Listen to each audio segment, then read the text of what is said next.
जब सुने के होई भोजपुरी गाना बस बजे के चाही गाना।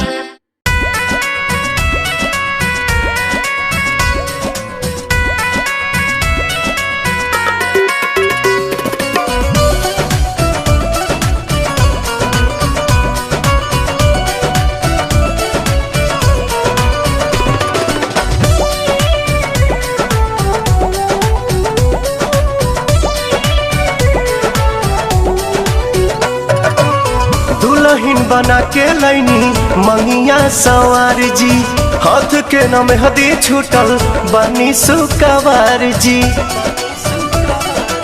ए राजा जी दुल्हन बना के लैनी मंगिया सवार जी, हाथ के नाम हदी छूटल बनी सुकवार जी। हसुआ धरनी जन चिंते से गोलम हो, चिंते से गोलम खेतवा में संगे न चलो, हमसे कटनी न होई ये बोलो। आय हाय खेतवा में संगे न चलो, हमसे कटनी न होई ये बोलो।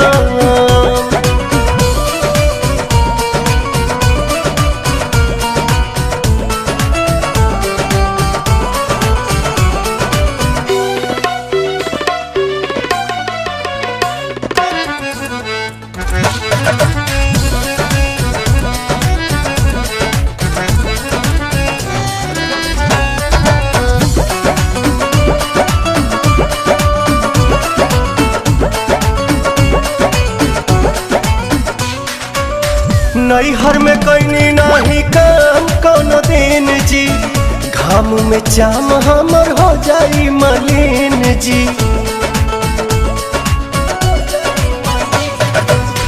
नैहर में कैनी नहीं काम कोनो दिन जी, घाम में चाम हमर हो जाई मलिन जी।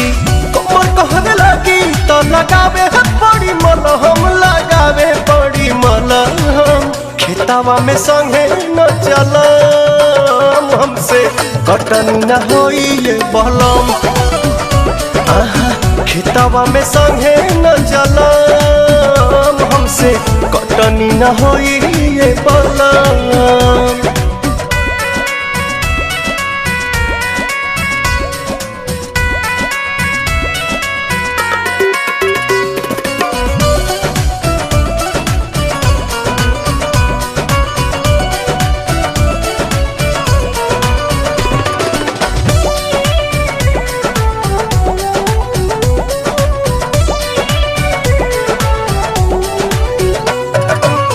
मान मर्यादा के राखी न ख्याल जी, ठीक नहीं खे चाल राउर बिके विशाल जी।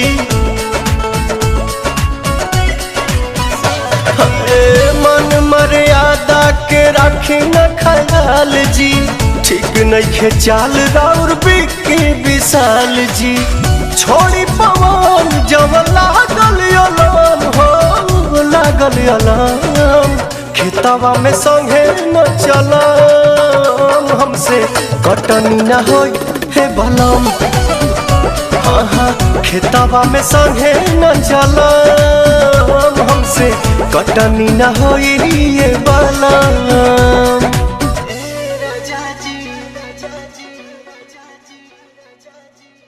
हसुआ धरनी जन चिंते से गोलम हो, चिंते से गोलम खेतवा में संगे न चलो, हमसे कटनी न होई ये बोलो।